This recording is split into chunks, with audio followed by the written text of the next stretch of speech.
Hello friends, జయప్రదతో ముచ్చట్లకి స్వాగతం. ఈరోజు 18 రోజు అండి, ధనుర్మాసం మొదలయ్యి.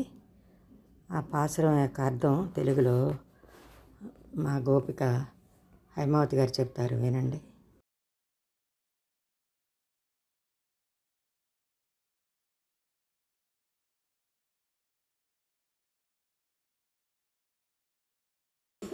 తప్పప్పులు ఎప్పుడు ఎత్తుదావిడ.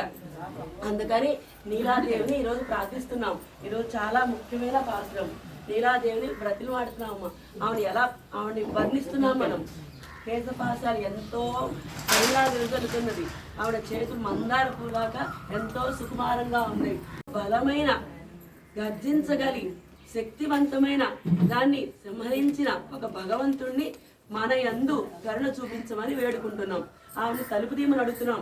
ఎలా తీమని అడుగుతున్నాం? ఆ తలుపుల్ని ఆమె చేతులు ఎంతో కోమలంగా ఉన్నాయి. ఆవిడ వేసిన గాజులు గల్లు గల్లు అంటున్నాయి.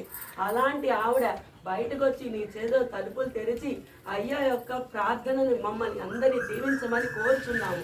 ఆ కృష్ణయ్య యొక్క కరుణ కృపా కటాక్షాలు ఎప్పుడు మన మీద ఉండాలని వేడుకుంటూ ఈరోజు నీలాదేవిని ప్రార్థిస్తున్నాం. ఆవిడని ఇవాళ మేల్కొల్పుతున్నాము. హరే కృష్ణ.